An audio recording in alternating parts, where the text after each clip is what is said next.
A herdeira do esquecimento, o funeral e o checkmate. Dizem que o som da terra batendo em um caixão é o mais dilacerante do mundo. Mas, para Adriana Valente, a verdadeira devastação não veio da sepultura. Veio do homem que estava ao seu lado. Às 2h, ela enterrou sua mãe. Às 2h05, seu marido lhe entregou um envelope que destruiria sua vida. Ele a deixou ali, grávida, arruinada e sozinha, sob a chuva. Mas o que ele não sabia era que a humilde mulher naquele caixão acabara de deixar para Adriana uma herança secreta avaliada em 500 milhões de euros. E quando ele descobrir, será tarde demais para a misericórdia. Esta é a história da traição definitiva e da vingança mais satisfatória que você já ouvirá. Se você está cansado de ver pessoas boas perderem, dê like e fique até o fim. 1. A traição no cemitério. A chuva sobre o cemitério da Consolação em São Paulo não era uma garoa, era um castigo. Caía em lâminas geladas, transformando o montículo fresco de terra sobre o túmulo de Marília Guimarães em uma lama espessa. Adriana Valente tremia sob um guarda-chuva preto frágil. Seus sapatos, mocassins velhos que já viram dias melhores, afundavam na grama molhada. Ela estava grávida de 6 meses e o peso de sua barriga parecia mais pesado hoje, como se sua filha, ainda não nascida, pudesse sentir a dor que irradiava de seu corpo. Já terminamos? A voz ao lado dela era cortante, impaciente e desprovida de qualquer calor. Márcio Serra verificou o seu Rolex Submariner pela 3ª vez em 5 minutos. Ele mudou seu peso, tentando manter a lama longe de seus loafers de couro italiano. Márcio, por favor. Adriana sussurrou, sua voz falhando. Não faz nem 10 minutos que o padre se foi. Eu só... preciso de um momento com a mamãe. Márcio suspirou, uma exalação teatral e barulhenta que ficou branca no ar frio. Adriana, olhe em volta. Não há ninguém, apenas nós e o coveiro esperando que a gente vá embora para que ele possa terminar o trabalho. Sua mãe se foi. Ficar aqui pegando uma pneumonia não vai trazê-la de volta. Adriana olhou para a simples cruz de madeira. Ela ainda não podia pagar por uma lápide. Sua mãe, Marília, havia morrido de um derrame repentino, deixando para trás um pequeno apartamento desordenado e uma montanha de contas médicas não pagas. Ou era o que Adriana pensava. Marília tinha sido excêntrica, vivia modestamente, muitas vezes vestia roupas de segunda mão e recortava cupons. Márcio sempre a desprezara. Ele a chamava de sanguessuga e fardo. Eu só quero dizer adeus, Adriana soluçou baixinho. Você já o fez, Márcio retrucou. Ele se virou completamente para ela, seu rosto duro. Ele era um homem bonito, mandíbula afiada, olhos azuis penetrantes, o tipo de rosto que fechava negócios em salas de reuniões. Mas, naquele momento, ele parecia um estranho. Na verdade, já que estamos aqui, nunca há um bom momento para fazer isso, então vou arrancar o band-aid de uma vez. Adriana enxugou os olhos confusa. Fazer o quê? Márcio enfiou a mão no bolso interno de seu sobretudo. Ele tirou um envelope pardo grosso. Não era um cartão de condolências. Ele o enfiou na mão livre dela. O que é isso? Perguntou Adriana, o papel parecendo úmido sob seus dedos. Documentos de divórcio, Márcio disse calmamente. A maneira como ele disse foi terrivelmente casual, como se estivesse pedindo um café. Eu assinei minha parte. Meu advogado, Dr. Almeida, entrará em contato sobre a logística, mas eu quero que você desocupe a cobertura antes de amanhã à noite. O mundo parou. A chuva pareceu congelar no ar. Márcio? O quê? Adriana ofegou, agarrando o estômago. Eu estou grávida da sua filha. Minha mãe acabou de morrer. Estamos a enterrando agora mesmo. Eu sei que o momento não é ideal, Márcio disse, ajeitando os punhos. Mas eu não aguento mais isso, Adriana. Estou prestes a me tornar sócio no escritório Andrade em Associados. Eu preciso de uma esposa que se encaixe nessa vida. Uma esposa que seja um ativo, não um passivo. Um passivo? Adriana deixou cair o guarda-chuva. A chuva encharcou instantaneamente seu cabelo, colando-o em seu rosto pálido. Eu te sustentei por 5 anos. Trabalhei em 2 empregos enquanto você terminava a faculdade de Direito. Paguei por este terno que você está usando. Eu aprecio isso, Márcio disse friamente. Mas nós superamos um ao outro. Olhe para você, Adriana. Você é um ratinho. Você veste trapos. Não tem ambição. E, francamente, não quero mais estar amarrado à pobreza de sua família. Não quero que nossa filha seja criada com essa mentalidade de fracasso. E a outra, não é? Perguntou Adriana, sua intuição gritando. Márcio fez uma pausa. Uma careta cruel puxou o canto da boca dele.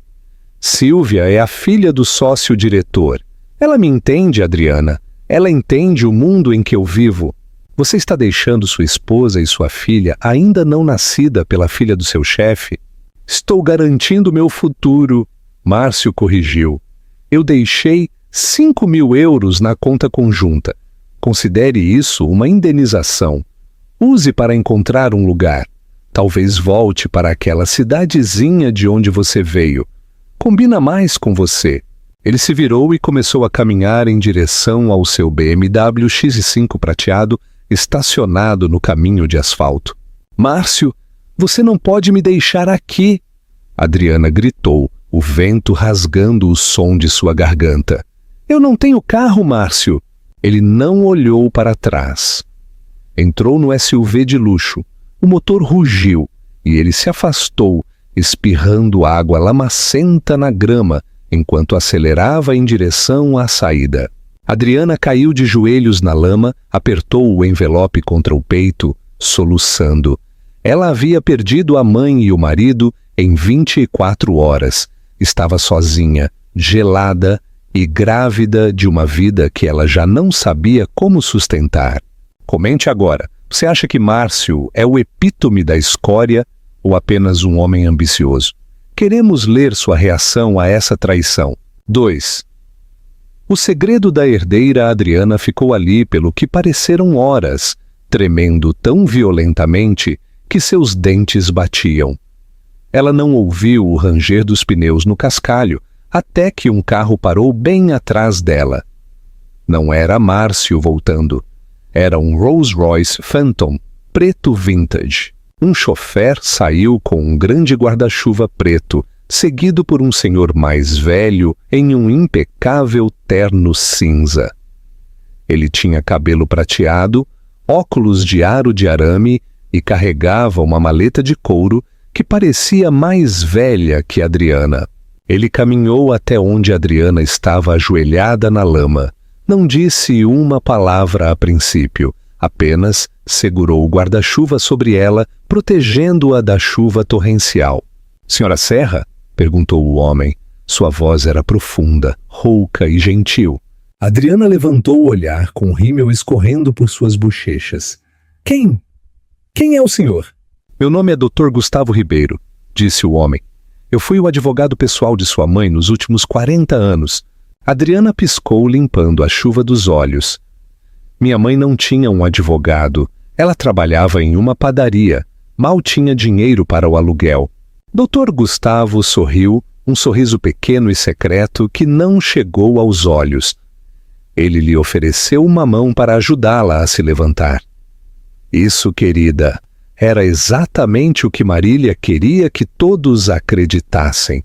Por favor, venha para o carro. Temos muito a discutir e a herdeira da dinastia Valente simplesmente não pode pegar um resfriado. O interior do Rolls-Royce cheirava a couro velho e uísque caro. O aquecedor estava ligado, envolvendo Adriana em um casulo de calor. Dr. Gustavo, eu não entendo. Isso é um erro? Minha mãe, ela recortava cupons. Comemos macarrão com manteiga por semanas quando a conta de luz estava muito alta. Por que o senhor tem um Rolls Royce? Dr. Gustavo suspirou, olhando pela janela enquanto o carro deslizava suavemente em direção ao centro de São Paulo. Marília Guimarães era uma mulher de disciplina extrema. Adriana, você sabe o que seu avô fazia? Ele era agricultor, não era? No interior de Minas Gerais? Ele foi, Dr. Gustavo assentiu, mas em 1974 ele encontrou petróleo, muito, e então ele investiu esse dinheiro em uma pequena startup de tecnologia no Vale do Silício, na qual ninguém acreditava. Marília herdou tudo quando tinha 20 anos. Adriana olhou para ele fixamente. Por causa do seu pai, Dr. Gustavo disse baixinho.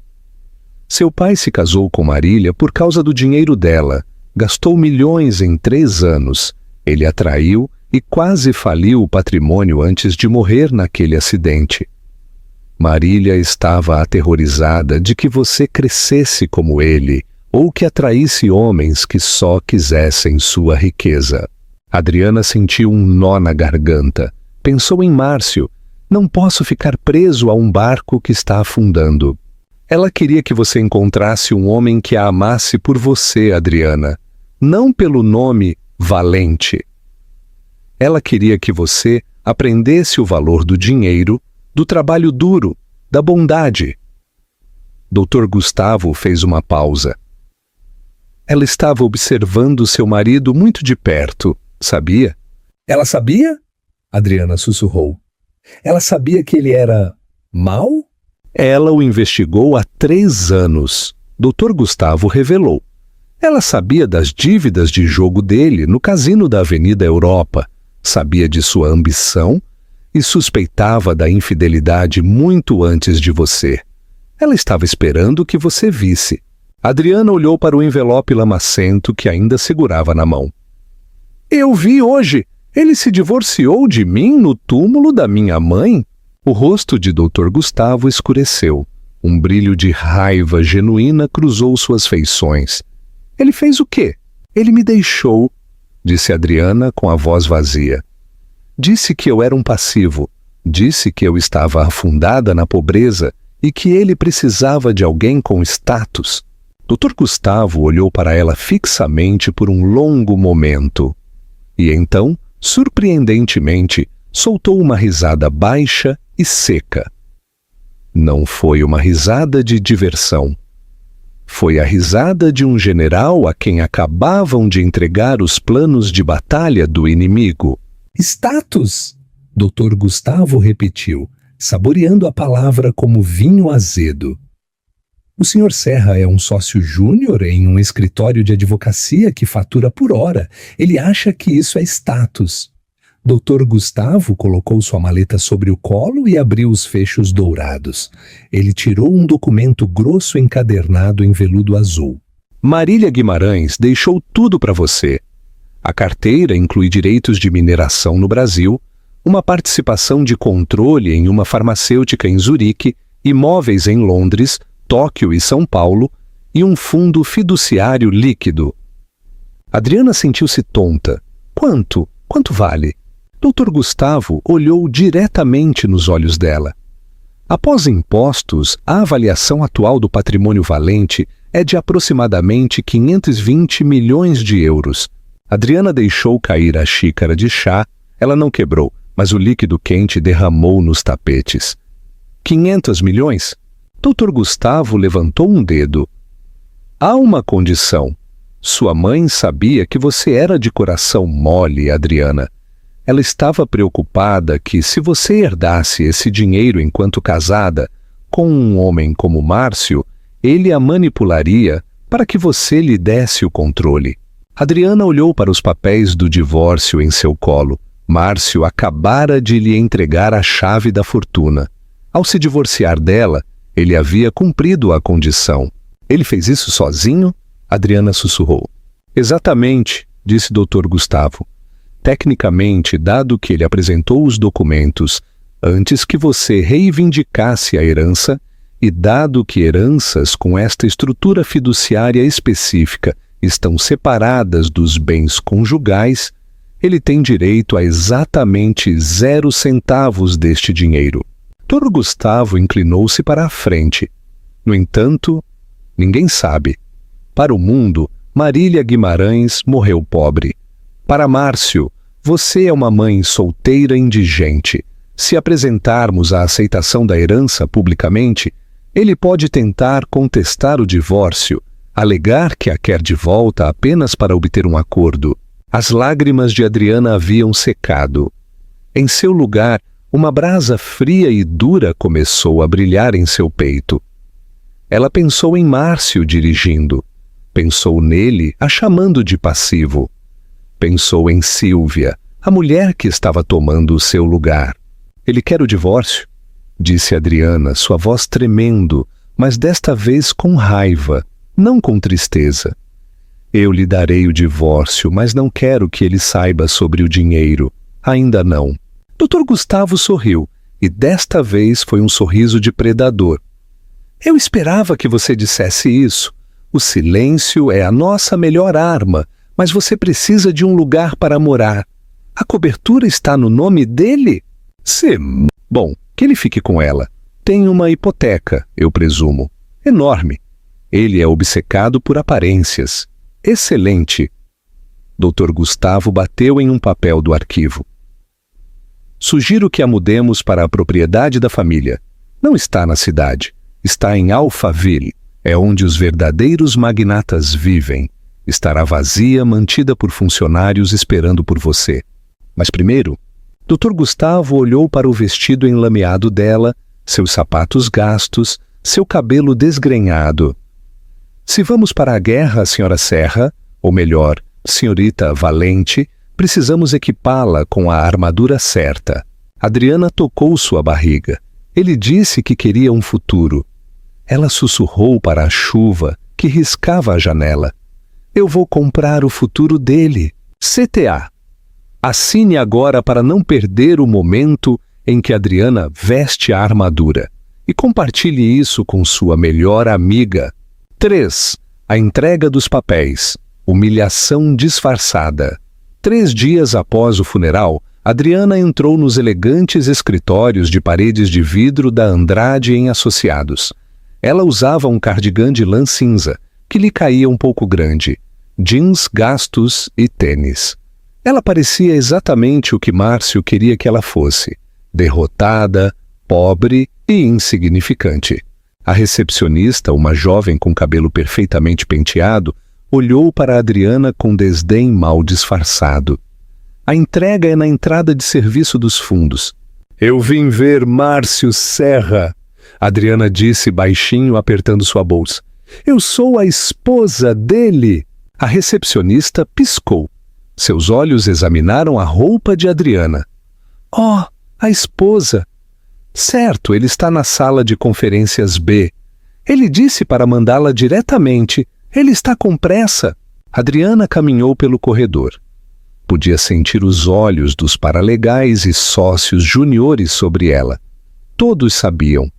Em um escritório como este, a fofoca viajava mais rápido do que transferências bancárias. Eles sabiam que Márcio estava deixando sua esposa grávida pela filha do chefe. Eles provavelmente tinham uma aposta sobre se ela choraria. Ela empurrou a pesada porta de carvalho. Márcio estava sentado na cabeceira de uma longa mesa de mogno. Ao lado dele, sentado, estava um homem que parecia um bulldog de terno, Dr. Almeida, seu advogado de divórcio. E sentada no canto, olhando para o telefone, estava Sílvia. Sílvia era loira, bonita e usava um vestido que custava mais do que o antigo salário anual de Adriana. Quando Adriana entrou, Sílvia nem se levantou. Apenas sorriu com arrogância. Você está atrasada, Márcio disse sem levantar os olhos de seus papéis. Tem um almoço a 1 hora. Tive que pegar o ônibus, mentiu Adriana. Seu Rolls Royce estava, na verdade, estacionado a 3 quarteirões, com seu chofer vigiando-o como um falcão. Aqui está o acordo. Dr. Almeida deslizou um documento pela mesa. Conforme discutido, Márcio fornece uma quantia única de 5.000 euros, sem pensão alimentícia compensatória, sem reivindicação sobre seus futuros ganhos. Você obtém a custódia física total do menor, mas Márcio retém o direito de visita a seu critério. Direito de visita? Perguntou Adriana, sua voz tremendo ligeiramente. Você quer ver a criança? Linguagem legal padrão, Márcio disse com desdém. Eu duvido que eu tenha muito tempo com o caminho do sócio e nossa nova vida. Ele olhou para Sílvia, mas fica bem no papel ter a opção. Adriana usou toda a sua força para não se atirar por cima da mesa. Fica bem no papel. Era tudo o que sua filha significava para ele. Uma cláusula, uma nota de rodapé. E se eu assinar isso? Disse Adriana. Terminamos completamente? Irrevogavelmente, disse Dr. Almeida. No momento em que o juiz carimbar isso, vocês serão legalmente estranhos. Adriana pegou a caneta. Sua mão pairou sobre o papel. Márcio, ela disse olhando em seus olhos. Você tem certeza? Uma vez que eu assinar isso, você nunca mais poderá voltar, aconteça o que acontecer. Márcio riu. Foi um som frio e de pena. Adriana, olhe para você e olhe para mim. Confie em mim. Eu não vou voltar. Apenas assine os papéis para que todos possamos seguir em frente. Sílvia riu no canto. De preferência antes da minha reserva para o almoço, por favor. Adriana baixou a caneta. Assinou seu nome. Adriana Valente. Ela empurrou os papéis. Eu mantenho meu sobrenome de solteira. Ela disse baixinho. Eu não quero mais o seu. Por mim, tudo bem. Márcio agarrou os papéis, revisando a assinatura. Doutor Almeida, arquive isso imediatamente. Adriana, o cheque está no correio. Boa sorte com o que quer que você vá fazer. Ele se levantou, ofereceu o braço a Sílvia e saiu da sala sem olhar para trás. Ele não perguntou como o bebê estava, não perguntou onde ela dormiria. Ele simplesmente saiu em direção ao seu futuro brilhante e reluzente. Adriana esperou até que a porta clicasse. Então ela se levantou, alisou o cardigã. Sua postura mudou. A corcunda se desvaneceu, substituída por uma coluna de aço. Ela saiu do prédio, ignorando a recepcionista. Caminhou 3 quarteirões até o Rolls Royce que a esperava. Seu chofer abriu a porta. Dr. Gustavo Ribeiro esperava lá dentro com um copo de cidra espumante. Está feito? Ele perguntou. Está feito, disse Adriana com a voz gelada. Ele pensa que eu estou arruinada. Ele pensa que ganhou. Dr. Gustavo brindou o copo dela. O inimigo mais perigoso, querida, é aquele que você pensa que está morto. Agora, vamos para casa. 4. O renascimento em Alphaville. O carro saiu da cidade, cruzando a ponte estaiada em direção a Alphaville. Eles passaram por portões de ferro e ouro, calçadas ocultas por cedros maciços. Finalmente, eles viraram em uma entrada que parecia se estender por quilômetros. A Fazenda Valente não era uma casa. Era um santuário, uma fortaleza moderna de vidro e pedra, com vista para o campo de golfe de Alphaville. Tinha 6 quartos, uma biblioteca, uma piscina infinity e uma equipe de 5 pessoas que haviam jurado sigilo absoluto. Quando Adriana saiu do carro, a governanta, uma mulher de meia-idade chamada Senhora Guimarães, inclinou a cabeça. Bem-vinda à casa, senhorita Valente. Preparamos o quarto da menina. Adriana caminhou pela casa, sua mão roçando as superfícies de mármore. Ela parou no quarto do bebê. Estava pintado de um suave creme, com um berço que parecia pertencer à realeza. Ela caminhou até a janela e olhou para a paisagem verde. Em algum lugar da cidade, em um apartamento apertado, Márcio estava celebrando sua liberdade. Aproveite, Márcio, ela sussurrou, sua mão repousando sobre sua barriga. Aproveite sua pequena vitória, porque quando eu terminar com você, você nem sequer terá um nome para assinar. 5. O ato final. O Centro Pediátrico Valente Vidal. 6 meses depois, a trama de Aurelius, a traição de Márcio ao seu próprio chefe e sua queda em desgraça, a revelação no gala do Copacabana Palace e a perda de tudo, incluindo sua amante Sílvia, transcorrem tal qual na história original, mas com nomes e locais brasileiros, levando ao encontro final na clínica pediátrica. A história chega ao momento em que Márcio, um ano depois, vê a placa do novo hospital. Centro Pediátrico Valente Vidal. O nome ressoou em sua cabeça como um sino de igreja. Vidal. Ela havia mantido o sobrenome dele, o último vestígio de sua vida. Por que Adriana nomearia um prédio de 100 milhões de euros Vidal? Ele se perguntou. Ele a havia destruído. Ele não pensou, apenas reagiu. Ele rasgou o corta-vento azul e o jogou no lixo. Tinha que ir para a clínica. Márcio chega ao evento encharcado, procurando por Adriana. Ele a vê sair da limusine.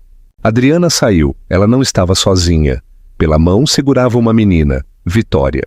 Adriana! Márcio gritou. Sua voz estava rouca. Adriana parou.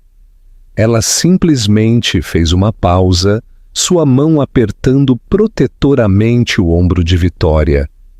Ela se virou lentamente. O silêncio que pairou sobre a entrada foi pesado. Eu vi a placa. Valente Vidal. Márcio ofegou. A água escorria de seu nariz. Você manteve meu nome? Adriana olhou para ele. Sua expressão era ilegível. Não havia ódio.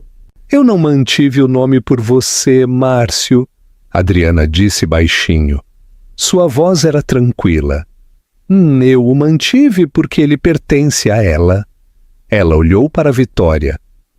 Ela é uma Vidal? É o direito de nascimento dela. Você lhe deu esse nome e depois não lhe deu mais nada. Eu posso mudar isso, Márcio implorou, estendendo uma mão trêmula. Eu mudei, Adriana. Olhe para mim. Eu perdi tudo. Estou trabalhando em uma loja de autopeças. Por favor, apenas me deixe vê-la. Deixe-me ser pai. Vitória se escondeu atrás do casaco de Adriana, olhando para o homem molhado e gritando. Mamãe, quem é esse? Ela perguntou. Sua voz era pequena e aterrorizada. Adriana se ajoelhou no tapete vermelho, ignorando a umidade. Ela não olhou para Márcio. Olhou apenas para a filha. Você se lembra que eu disse que às vezes as pessoas tomam decisões ruins? Adriana perguntou à menina. Vitória assentiu. E você se lembra que eu disse que às vezes temos que deixar de lado as coisas que nos machucam para poder abrir espaço para as coisas que nos fazem felizes? Sim, mamãe. Adriana se levantou. Olhou para Márcio pela última vez. Seus olhos eram claros, secos e completamente definitivos. Havia apenas uma vasta e imensa indiferença. Esse homem, Adriana disse à filha, é um fantasma de uma história muito antiga. Não é ninguém que conhecemos. Márcio sentiu sua alma se estilhaçar. Ninguém que conhecemos. Dr. Gustavo, Adriana disse virando-se. Vamos entrar. Está frio aqui fora. Adriana e Vitória entraram na luz dourada. As portas deslizaram, fechando-se. 6. Conclusão. Significativa. O valor do diamante Márcio ficou no chão. Ele esperava raiva. Ele poderia ter lutado contra a raiva. Raiva significava que ele ainda importava. Mas a indiferença, ser apagado da história de sua própria filha, essa era uma ferida que nunca sararia. Ela nomeou o prédio por mim, Márcio murmurou, delirando até o amargo final. Dr. Gustavo Ribeiro estava ao lado dele. Ela o nomeou pela filha que ela criou sozinha. Ele corrigiu. Você foi simplesmente a necessidade biológica, uma transação. Dr. Gustavo pegou uma nota amassada e a enfiou no bolso da camisa encharcada de Márcio. 5 euros. A passagem de ônibus. Adriana se lembrou do dia em que você a deixou no cemitério. Você a deixou com 5.000 euros para que ela começasse uma nova vida. Dado que o senhor agora vale aproximadamente 1/1000 do homem que era naquela época, a matemática parecia apropriada. Dr. Gustavo se foi. Márcio ficou sozinho, encolhido sob a chuva de São Paulo. Ele pensou que podia descartar um ser humano como lixo porque ela não se encaixava em sua estética, apenas para descobrir que ela tinha as chaves do mesmo reino em que ele estava desesperado para entrar. Ele passou a vida perseguindo o ouro, mas em sua ganância, ele jogou fora o diamante. E essa é a trágica e satisfatória realidade do karma. O diamante não estava no pescoço, estava no avental. O que você acha? Márcio merecia ser completamente excluído da vida de sua filha? Ou Adriana foi muito dura no final? Quero ouvir sua reação nos comentários. 7. A sentença do amanhecer. A indiferença é a prisão. O dia em que Márcio se deixou cair no cimento, encharcado e com 5 euros no bolso, foi o dia em que a vida parou de ser uma queda livre para se tornar uma rotina monótona e gélida. 6 anos se passaram desde a inauguração do Centro Pediátrico Valente Vidal. Márcio não voltou a pisar no centro de São Paulo. Ficou preso na periferia sul, uma zona cinzenta e operária que ele, em sua antiga vida, nem sequer sabia que existia. Aos 45 anos, Márcio trabalhava no turno da noite em um posto de gasolina em Guarulhos, limpando banheiros e repondo prateleiras. O ar cheirava a gasolina, café velho e derrota. O brilho predador de seus olhos azuis havia sido substituído por uma fadiga crônica e um ressentimento silencioso. O homem que sonhava com o cargo de vice-presidente agora tremia diante da voz de seu supervisor, um imigrante de 20 e poucos anos que lhe pagava o salário mínimo. Sua rotina era sempre a mesma: trabalhar das 22h às 6h, beber um café puro e voltar para seu quarto alugado sem aquecimento. O único luxo que lhe restava era o jornal de economia de segunda-feira que ele pegava na lixeira de reciclagem de um escritório próximo. Ele não o lia por ambição, mas pela mórbida necessidade de ver o nome que lhe lembrava o que havia perdido. E o nome estava em toda parte: Grupo Valente. Adquire ações da Petrobras. A manchete na primeira página mostrava a Adriana sorrindo ao lado do presidente da Bolsa de Valores de São Paulo, Silvia Valente, ícone global. Uma revista de moda a mostrava em uma sessão de fotos no convés de seu iate, em um biquíni simples e o colar Estrela do Sul. Ela não era apenas rica, era um símbolo global de integridade e empoderamento. Cada sucesso dela era um prego no caixão de Márcio. Pergunta para reflexão.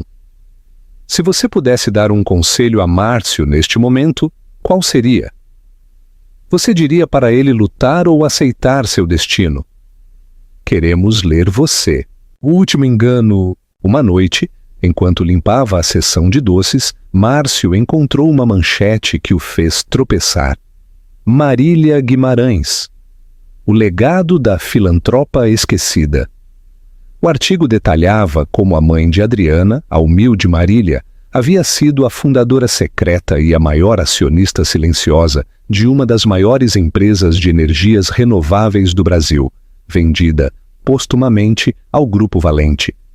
O artigo concluía com uma frase que perfurou sua alma. A senhora Guimarães sempre acreditou que a verdadeira fortuna é invisível, reservada para quem valoriza o amor acima do ouro. Márcio deixou cair o jornal. A mãe dela não era apenas rica. A mãe de Adriana era 1000 vezes mais rica do que ele. Ela não havia sido apenas um passivo, havia sido o coringa que definia o jogo. Naquele instante, Márcio não sentiu vergonha ou arrependimento, mas uma raiva fria e renovada. Não pelo que havia feito, mas pelo que havia perdido. Ela me roubou o meu direito. Sua mente, distorcida por 6 anos de solidão, encontrou uma nova lógica. Se Adriana era tão poderosa, com certeza também era solitária. O dinheiro a havia mudado. Talvez ela sentisse falta dele, de um pai, de uma família. Com uma determinação que ele não sentia desde seus dias como advogado, Márcio foi até o balcão. Eu preciso de 1 hora de folga, ele exigiu de seu supervisor. Você está no meio do seu turno, Serra. O jovem replicou com desdém. Márcio tirou os 5 euros que Dr. Gustavo lhe havia dado, a nota amassada que guardava como um amuleto. Jogou 2 euros no balcão. O que sobrar é sua gorjeta. O santuário e o mendigo. Márcio pegou o metrô pela primeira vez em anos, viajando para o norte, em direção ao luxo.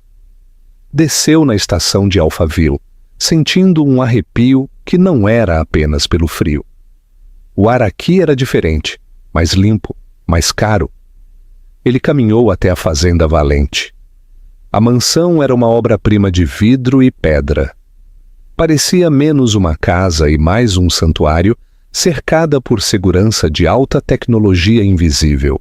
Ele parou em frente ao portão de ferro forjado de que se lembrava. Tocou o interfone. Sim? Uma voz profissional perguntou. Diga à senhorita Valente que Márcio veio. Preciso falar com ela sobre Vitória. O silêncio do intercomunicador durou quase 1 minuto. Por favor, espere na entrada, disse a voz. Uma figura emergiu da casa. Não era Adriana nem Dr. Gustavo. Era um homem musculoso, vestido com um traje de segurança.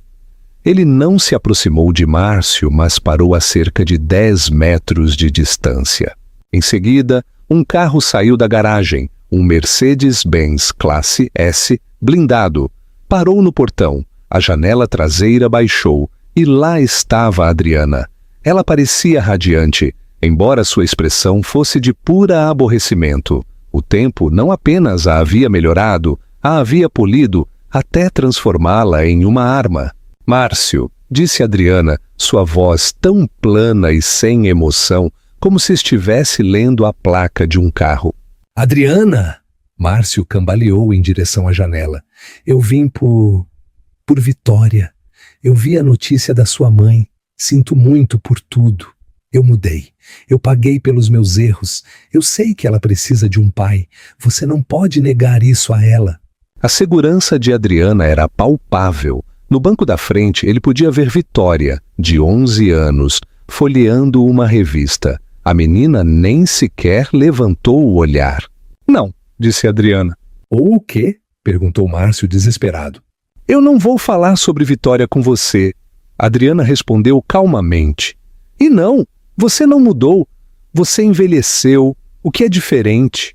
Márcio sentiu como se uma mão invisível o agarrasse pelo pescoço. E a justiça?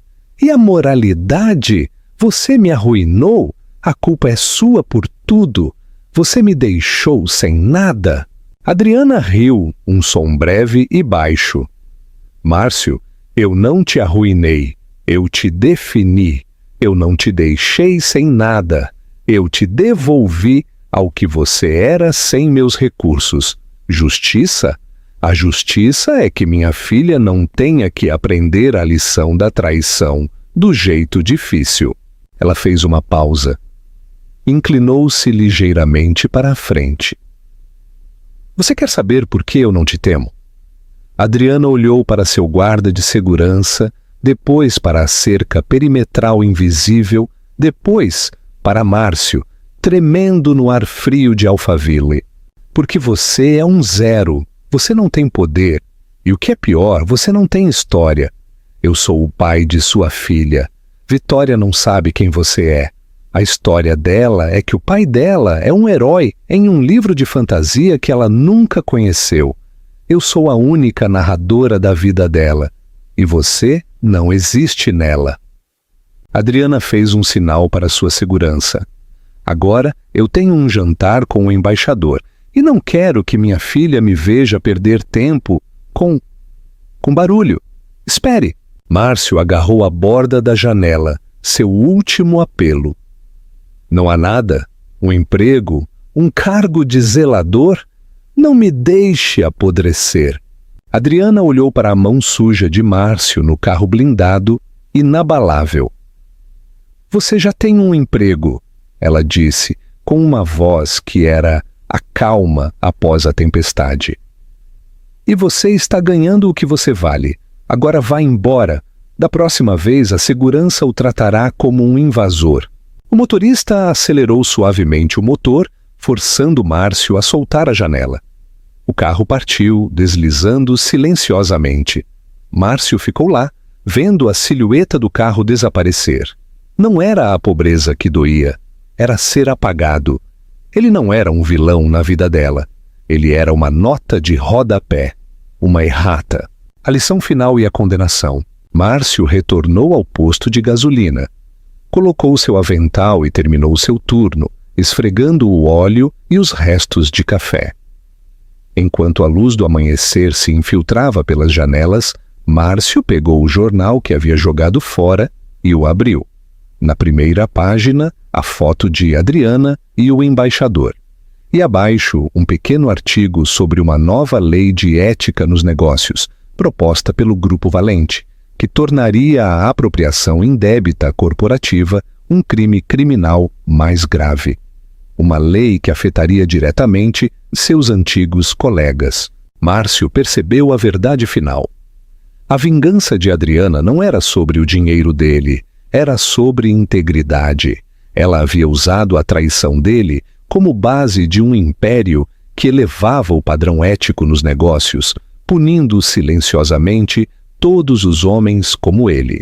Ele sentou no chão, com as costas apoiadas em uma pilha de latas de óleo. Abriu o punho e olhou para os 5 euros amassados que Dr. Gustavo havia lhe dado. O dinheiro, afinal, não era o castigo. O castigo era a compreensão de que o amor incondicional e a lealdade que ele descartou valiam 500 milhões de euros. E ele se vendeu por uma miséria. Ele havia ficado sem nada porque, no final, ele nunca teve valor. Ele era o passivo que o mundo, sob a direção da rainha, havia decidido descartar. 8. A sentença do amanhecer. Márcio permaneceu sentado no chão frio do posto de gasolina, o cheiro de desinfetante industrial picando seu nariz. O sol ainda não havia nascido e a luz azul acinzentada do amanhecer paulistano começava a se filtrar pelo horizonte. Ele abriu a nota de 5 euros e olhou para ela. Não era mais uma simples nota. Era uma moeda comemorativa de seu fracasso, o troco exato deixado pelo homem mais poderoso da capital. 5 euros para o homem que havia rejeitado 500 milhões. Tentou encontrar um vestígio de ódio. Se pudesse odiar Adriana, poderia continuar lutando. Mas o ódio havia se esgotado, consumido pela indiferença que ela lhe havia demonstrado. A indiferença é o vazio. E Márcio estava experimentando o vazio absoluto. Ele se levantou. Suas articulações estalaram. Pegou um balde e um esfregão. Seu turno havia terminado, mas a sujeira da noite não. Enquanto esfregava o chão escorregadio perto das bombas, viu um Rolls-Royce Phantom preto parar. O chofer, com luvas brancas imaculadas, saiu e abriu a porta traseira. Um homem saiu do carro. Era Dr. Gustavo Ribeiro, o advogado agora envelhecido, mas no mesmo terno, sob medida. Dr. Gustavo não olhou para ele, mas para o relógio em seu pulso. Ele tinha vindo para encher o tanque do veículo antes de uma longa viagem. Márcio, incapaz de resistir à necessidade de um último confronto, largou o esfregão e se aproximou do carro. Doutor Gustavo, Márcio disse a voz áspera e quebrada. O Rolls Royce ainda é um clássico. Doutor Gustavo levantou o olhar e pela primeira vez seu olhar foi intencional, embora breve. Senhor Serra, disse Dr. Gustavo calmamente, com aquele tom de barítono que lembrava as salas de reuniões. É um veículo com história, um ativo que durou mais do que muitos homens. Diga-me a verdade, Márcio implorou. Ela se arrependeu de ter me deixado? Ela sentiu minha falta? Ela disse à Vitória que eu sou o pai dela? Dr. Gustavo permaneceu em silêncio até que a bomba de gasolina clicasse. Então ele se virou para Márcio, encurtando a distância. Eu lhe direi a verdade que ela me confiou, Sr. Serra, disse o advogado. Sua voz baixou a um sussurro profissional. Quando a senhorita Valente o encontrou no hospital, o último vestígio de dor que ela sentia pela traição desapareceu. Ela percebeu que, se o senhor soubesse do dinheiro de Marília, teria ficado e ela teria vivido uma mentira dourada, amarrada a um parasita para toda a vida. Ah, eu teria sido um bom marido. O senhor teria sido um fardo que ela teria que arrastar, Sr. Serra. A senhorita Valente não lamenta sua partida. Ela lamenta que o senhor tenha demorado tanto para ir embora. Sua partida a libertou para se tornar a mulher que estava destinada a ser. Seu único erro foi chamá-la de passivo. Seu erro foi um presente. Motivou-a a provar que o único fardo em seu casamento era o senhor. Dr. Gustavo enfiou a mão no bolso, não para tirar dinheiro, mas para tirar um pequeno cartão de visita impecável. Quanto à sua filha, Dr. Gustavo entregou o cartão a Márcio. Era o cartão do Centro Pediátrico Valente Vidal. Olhe o endereço, fica a mais de 30 quilômetros daqui. Ela fez uma vida a qual o senhor não tem acesso e que nunca poderá pagar. O senhor não é uma lembrança dolorosa, é uma anedota que se tornou irrelevante. Márcio sentiu o frio da manhã penetrar em seus ossos. Ele olhou para o cartão. O calor do ouro e do poder em suas mãos contrastava com o frio de sua realidade. A vida que o senhor tem agora, disse Dr. Gustavo, virando-se para o seu Rolls Royce, é a vida que o senhor ganhou com suas próprias decisões. Aproveite-a, Sr. Serra. Dr. Gustavo entrou no carro. A limusine se afastou sem fazer barulho. Márcio ficou no ponto exato onde estivera parado. Olhou para o cartão. Olhou para a nota de 5 euros. Olhou para a poça de óleo no chão. Pegou uma garrafa de desinfetante e a borrifou sobre a mancha de óleo. A vida de Márcio Serra não era mais uma tragédia. Era a limpeza de um erro. O último pensamento e a condenação. Márcio foi para o armazém e pegou o esfregão. Começou a esfregar. Um autômato silencioso. Sua mente não sonhava mais com coberturas ou elevadores. Apenas pensava na próxima mancha, enquanto o sol finalmente nascia sobre Guarulhos, iluminando a placa do posto de gasolina. Márcio percebeu o final verdadeiro e cruel. Ele era a única pessoa no mundo que se lembrava do seu próprio nome. Para todos os outros, e o mais importante, para sua filha e a mulher que o amou, Márcio Serra havia se dissolvido. Ele era o fantasma, não de uma história antiga, mas de uma oportunidade que desperdiçou. A rainha havia se libertado e o rei, despojado de sua coroa, foi condenado à rotina eterna no reino que ele mesmo criou. O deserto da insignificância.